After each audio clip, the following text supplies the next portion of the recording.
Why will this be happening? If you say God is real, the problem is not the reality of God. What do you know about God? And what aspect of God do you know that can handle the obvious challenge in your life? Whatever it is that is a challenge is not even an argument whether you have a God or not. All have a God, but the ones that are strong and will do exploit are the ones that do know their God. Many have been deceived by the devil and ran the way of folly, and they call themselves atheists, arguing that there is no God because of challenges in their lives that they could not surmount. The problem is not with God. It is traced to their ignorance of a dimension in God that handles the plague of their lives. So it becomes the responsibility of every Christian to explore God in his lifetime. The greatest preoccupation of any entity in the realms of God is the pursuit of the knowledge of God. So Jesus comes in John 17 verse 3 and he summarizes life. He said, this is life eternal, that they may know him. It's not a function of what you have, it's a function of your knowledge.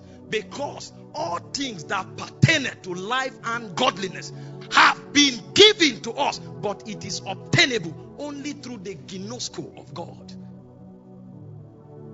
If there is a part of all things that pertains to life and godliness that is lacking in a man's life, the problem is not traced to God. It's traced to what he knows about God.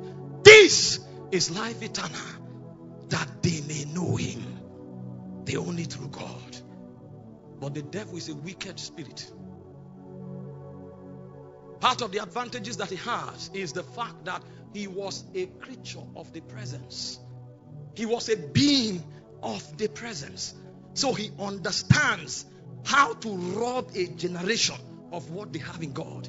Because he understands the mysteries, the precepts, the patterns, and the principles of God. He is a creature of the presence. He said, where wert thou when I laid the foundations of the earth? When the sons of the morning sang for joy, they watched God carried out some feats of creation. So they understand some of the secret codes that are locked into this world. So when the devil wants to rob a generation of their inheritance, what he advertises to them are pathways that leads to ignorance. The challenge and the plague of the believer is the mountains of ignorance in his life. The moment you know a dimension of God that handles the problem you have, your problem becomes the past. And the reason we preach and keep preaching is to open up the portals of God so that men can know him and commune with his spirit.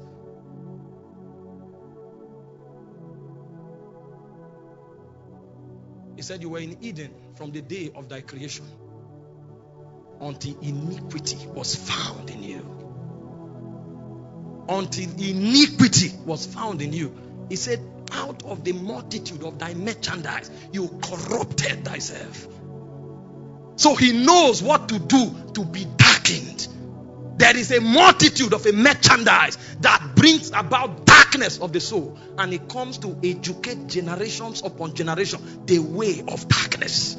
And we embrace it and we are separated from the commonwealth of Israel. So in Ephesians 4:18, he said we are alienated from the life of God through the ignorance that is in our hearts because we have been darkened. Even when the gospel is brought to them, he said, if our gospel be hid, it is hid to them who are lost, whom the God of this world have blinded. What area of your heart is blinded? It is an area that the devil will exploit and exploit again. Resolutions don't bring men to advantage.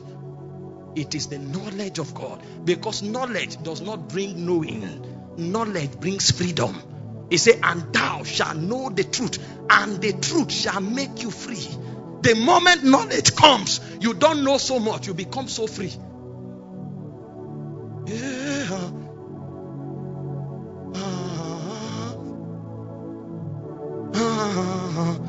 You know, our generation is losing out something. We think we know, so we come to talk. The sign that you know is not what you say. The sign that you know is the testimony of how much you have become like God. Because knowledge brings liberty. The man that knows so much that is not the knowledge of God, his head is lofty. But the man that has the knowledge of God is so free that he can walk through darkness, and it's as if darkness does not exist. The psalmist said, you lead me in the path of righteousness for your name's sake. Though I walk through the valley of the shadows of death, the deepest darkness can no longer hold him back, because he has acquired the knowledge that brings liberty.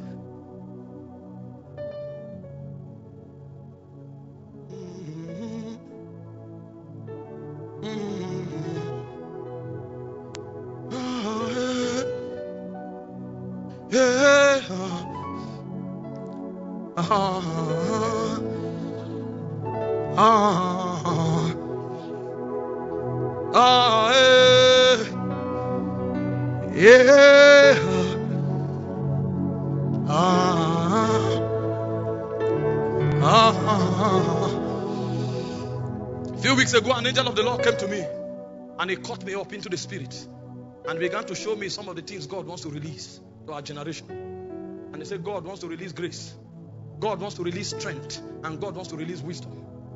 He said grace is the ability that God is giving to this generation to live above death and corruption. So we will be armed on the left and on the right to counter everything the devil is doing. So the heads of many will be exalted like the horn of the unicorn. The heads of many. If that doesn't come upon you, your life will be a struggle. You don't do what you do because you are smart. You do what you do because by divine politics you were ordained.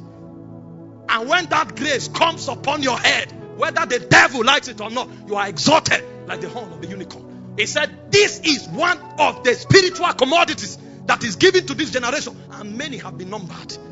So the reason you begin to sense hunger to pray is not because you love prayer.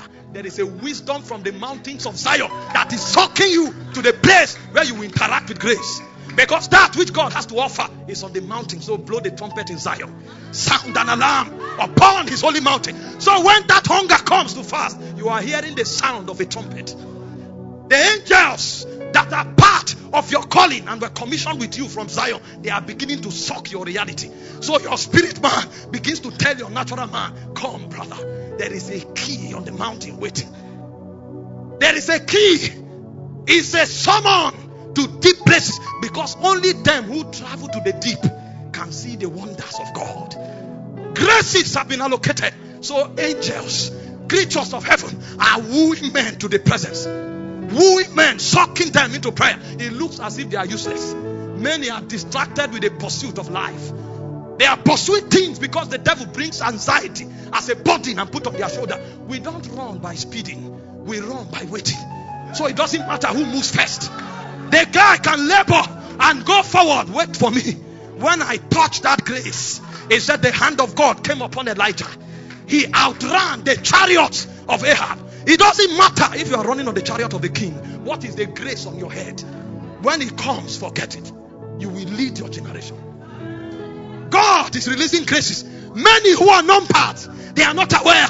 Somebody enters his room. He came from a church service. He still wants to pray. What you don't know is that before you came home, the angel was waiting for you. Because he knows that the journey to the top of the mountain is yet far, and you have not prepared enough. So you prayed in the morning, but you must pray in the night, because you must touch that grace. It's an oil flowing from Zion. How many would that oil rest on their head? Kamash, Fedakarias, Gadagasigis, Mantekabaki Robarask, Mandaria Padesa the Gavis, Mekorina Hadak. The men that should change the fortunes of nations are here, but they don't know the value of grace. They don't know the things that were captured into the season. They don't know that even though the devil sent a plague, God has turned it out for our good. You were supposed to change Canada, but you are distracted by Chevron. So God says sit at home, and the angels are wooing you every day, and then you end up on Big Brother Niger.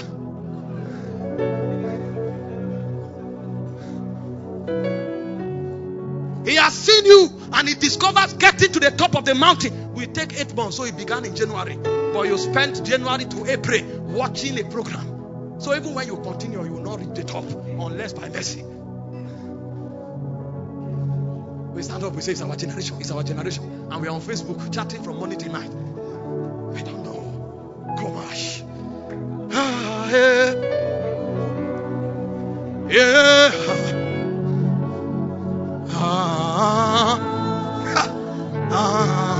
I saw a vision in the spirit and it troubled me. I saw men that were in church for 10 years were there mastering activity, and I saw young people who just came in from outside, overtook them and began to lead the generation. I said, God forbid. We must be discerning to sense the summons of heaven. A grace is coming. And the second thing, God is releasing is stamina, so that men will finish strong. Because there are two kinds of darkness. The first darkness stops the move of God. The second darkness prevents the move of God from beginning. He said, and in those days, the voice of God was scarce. This was a move that began with Samuel, but Eli had destroyed it. He said the voice of God was scarce. The lamp in the sanctuary had gone off. The move had died because no man to tend the presence. Moves die. We run for meetings, we receive impartations, but their lifespan don't exceed 3 weeks. And then we come to brag how many men have laid hands on us, and who we snap pictures with. It is the grace on your life that gives you an identity in Zion.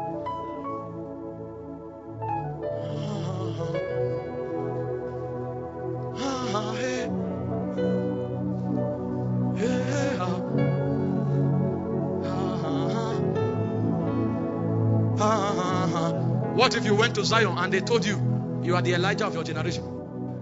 And then when they check your profile, there was nothing like Elijah that reflected in your life, because you didn't climb the ear of David to wear your garment. What is coming is heavy.